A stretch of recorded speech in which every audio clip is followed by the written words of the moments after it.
Good morning, everyone. Let's start our advanced auditing. So, in last lecture, we were discuss about what is mean by auditing, advanced auditing, then standard of auditing. Okay, हा part आपण already discuss केलेला आहे. Hope so तुम्हाला काही concept clear असतील. त्याच्यामध्ये आपण meaning of auditing, standard of auditing learn केलं होतं.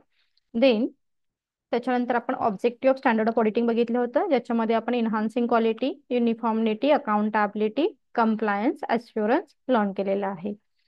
As well as we were learn importance of standard of auditing, ज्याच्यामध्ये आपण स्टँडर्ड ऑफ ऑडिटिंगमुळे काय होणार आहे तर कन्सिस्टन्सी मिळेल तुमच्या रिपोर्टमध्ये, तुमच्या वर्कमध्ये. ट्रान्सपरन्सी राहील, that means clarity in the audit process. Then we can easily build up trust among a stakeholder. Regulation compliance, legal and regulatory requirement होऊ शकतील, अँड प्रोफेशनल कॉम्पिटन्सी आपल्याला मिळू शकेल when we follow auditing standard. Then त्याच्यानंतर आपण बघितलं होतं classification of standard of auditing, ज्याच्यामध्ये क्लासिफिकेशन स्टँडर्ड ऑफ ऑडिटिंग जेव्हा तुम्ही फॉलो करताय, सो ते स्पेसिफिकेशन असणार आहे standard of auditing 100-199 general principle and रिस्पॉन्सिबिलिटीसाठी ऍप्लिकेबल असेल. रिस्क असेसमेंट अँड रिपोर्टिंग असणार आहे, risk assessment planning and decision reporting साठी असेल. ऑडिट इव्हिडन्स असणार आहे, evaluating audit evidence and gathering इन्फॉर्मेशनशी रिलेटेड असेल. युझिंग वर्क ऑफ ऑदर्स मध्ये बघितलं होतं आपण standard of auditing 500 and 599. This is applicable to reliance of expert and internal auditors. And audit conclusion reporting साठी ऑडिटिंग स्टँडर्ड ऍप्लिकेबल असणार आहे 600 and 799. Okay, so this part we were already discuss in last lecture. Now, we will start objective and checklist of an auditor in accordance with standard of auditing 230. त्याच्यामध्ये असणार आहे audit documentation and objective of standard of auditing 230. So बघूया आपण याच्यामध्ये काय आपण बघणार आहोत. First, to provide evidence of a audit work. So ensure that all the auditors comply with the applicable standard and legal requirement. जसं आपण discuss केलं होतं की ज्याच्यामुळे काय होणार आहे, आपण एक स्टँडर्ड आणि लिगल रिक्वायरमेंट फुलफिल करू शकतो when we follow auditing standard. Then document sufficient and appropriate evidence to support the audit opinion. कारण ऑडिटरला काय करायचं आहे तर ऑडिटरला एक रिमार्क द्यायचा आहे, राईट. सो तो असंही बायस देऊ शकतो का, बायसनेस नाही, त्याच्याकडे काही एव्हिडन्स असणं, त्याच्याकडे काही sufficient documentation असणे, it's a very important thing when he give the specific remark.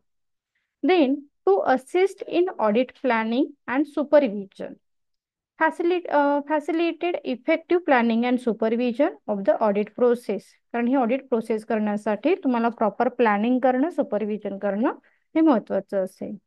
Then provide a basic for quality control review and inspection. So ज्याच्यामध्ये क्वालिटी कंट्रोल रिव्ह्यू सुद्धा काय असणार आहे तर इम्पॉर्टंट असेल.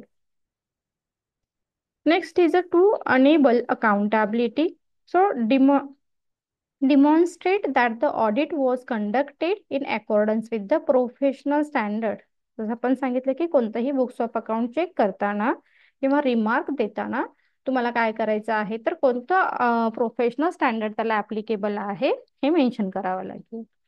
as well as help in the resolving dispute or clarity of audit finding. जे काही तुम्ही फाइंडिंग बघितलेले आहेत बुक्स ऑफ अकाउंट मध्ये त्याचं क्लॅरिफिकेशन देण्यासाठी here auditing standard which is very helpful for a clarification and finding of audit. Next is to enable peer review or external inspection. So allow external review to evaluate the quality and compliance of the audit work. So जिथे तुम्ही काय करू शकता, external reviewer सुद्धा evaluate करू शकता for a better quality and compliance of your audit work. कारण इथे एक लिगल काय असणार आहे, लिगल सेटअप असेल, इथे रूल्स रेग्युलेशन असणार आहे. That means we can easily apply in our audit process.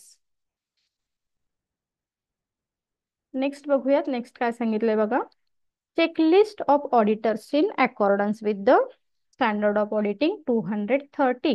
जेव्हा तुम्ही स्टँडर्ड ऑफ ऑडिटिंग 230 प्रेफर कराल, दॅट मीन्स ऑडिटर प्रेफर करेल, तेव्हा त्याला कोणत्या गोष्टी चेकआउट करायच्या आहेत, चेकलिस्ट करायच्या आहेत, ते बघणार आहोत आपण. So first is the documentation of the audit process. Ensure that the auditor file include all the relevant working paper. Okay, so working paper सगळे आहेत का, ज्याच्यामध्ये ह्या सगळ्या गोष्टी इन्क्लूड आहेत का, हे आधी क्लिअर करावं लागेल. Then clarity documentation, that means the planning, procedure, performance, evidence obtain and conclusion reached, हे सुद्धा तुमच्या ह्या डॉक्युमेंटेशन ऑफ ऑडिट प्रोसेसमध्ये इन्क्लूड असलं पाहिजे. हे एकदा चेकआउट करावं लागेल. Second thing, compliance with the standard. Verify that the documentation reflect compliance with the standard on auditing. Then ensure all the significant findings are recorded.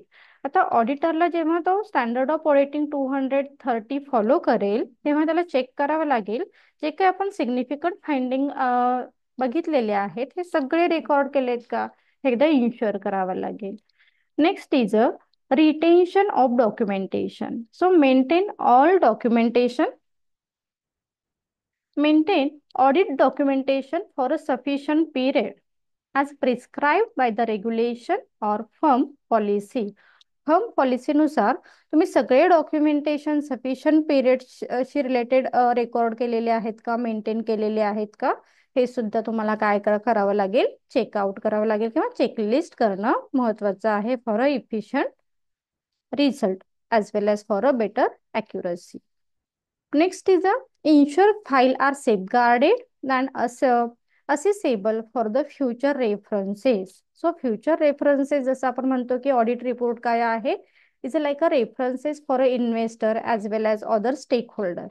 तर तितक्या फाईल तुम्ही सगळ्या सेफगार्ड केलेल्या आहेत का, सगळ्या सिक्युअर केलेल्या आहेत का, इन्शुअर केलेल्या आहेत का, हे सुद्धा ऑडिटरला काय करायला लागेल, चेक करावं लागेल under standard of auditing 230. Next is the content of documentation. This includes document the nature, timing, and extent of audit procedure. So include all evidence obtained and it is relevant to the audit conclusion. Record discussion with the management or governance or significant matter. Okay, सगळे significant matter आलेले आहेत का, किंवा management सोबत तुम्ही कोणत्या गोष्टी discuss केलेल्या आहेत, it's like regarding legal. Then as well as conclusion, relevant conclusion, ह्या सगळ्या गोष्टी चेकलिस्टमध्ये इन्क्लूड असल्या पाहिजेत under content of documentation. Again timing, nature, audit procedure, हे सुद्धा त्याच्यामध्ये मेन्शन असले पाहिजे. ओके, लक्षात ठेवा चेकलिस्टमध्ये काय काय बघितलं बघा. फर्स्ट आहे documentation of audit process. Audit process clear आहे का, मग ऑडिट प्रोसेसमध्ये वर्किंग पेपर हे आधी महत्वाचे आहेत. जसं आपण म्हणतो की वर्किंग पेपरमध्ये काय मेन्शन करतो आपण, it's only relating to important thing during audit process. जेव्हा तुम्ही ऑडिटिंग करताय तेव्हा वर्किंग पेपरमध्ये तुम्ही सगळ्या गोष्टी मेन्शन करून ठेवलेल्या असतात, राईट. सो हे स्टँडर्ड ऑफ ऑडिटिंग 230 नुसार कंपल्सरी आहे, तुम्हाला करावं लागेल, तुम्हाला इन द सेन्स ऑडिटरला. देन कंप्लायन्स विथ स्टँडर्ड बघितलं, ज्याच्यामध्ये सिग्निफिकंट रेकॉर्ड असले पाहिजेत. रिटेन्शन ऑफ डॉक्युमेंटेशन मध्ये अगेन सफिशियंट पिरियड तुम्ही कव्हरअप केलेला आहे का, हे चेक करावं लागेल. फाईल सगळ्या सिक्युअर आहेत का, इन्शुअर आहेत का, हे महत्वाचं असणार आहे. आणि कंटेंट ऑफ डॉक्युमेंट मध्ये सुद्धा relevant document, significant matter, discussion with management, governance, हे सगळ्या गोष्टी तुम्ही चेकलिस्ट करणं महत्वाचं असेल. नेक्स्ट बघा काय सांगितलंय. Audit file organisation. Ensure working paper are indexed and cross-reference for easy retrieval. So cross checking फार महत्वाचं असणार आहे. जेव्हा ड्युरिंग द ऑडिटिंग तुम्ही पेपर जे चेक करताय त्याचं इंडेक्सिंग करताय, त्याच्यासोबत तुम्ही कोणते डॉक्युमेंट क्रॉस चेक केलेले आहेत हे सुद्धा तुम्ही ऑडिटिंग स्टँडर्ड 230 नुसार चेकआउट चेकलिस्ट करणं गरजेचं आहे. As well as separate permanent file that these includes client history, policy for current file and current year audit. हे सुद्धा 230 नुसार मेन्शन केलं पाहिजे. Quality control. So include evidence of supervisory review of the audit work and ensure the audit file meet the firm's quality control. Okay, so quality control हे सुद्धा महत्वाचं आहे, ज्याच्यामध्ये तुम्ही इव्हिडन्स घ्याल कोणाचे, तर सुपरवायझरी रिव्ह्यू हा महत्वाचा असणार आहे. Then last is a handling sufficient matter.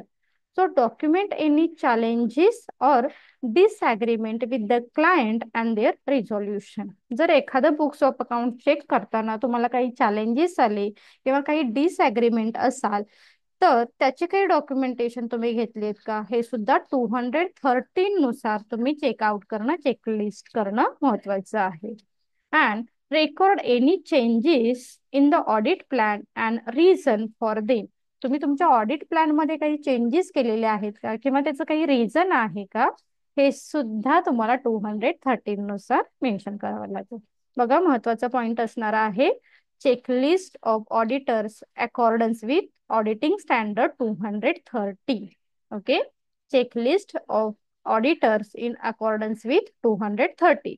तो याच्यामध्ये documentation procedure, compliance with standard, retention documentation, content documentation, then audit file organization, quality control and handling significant matter.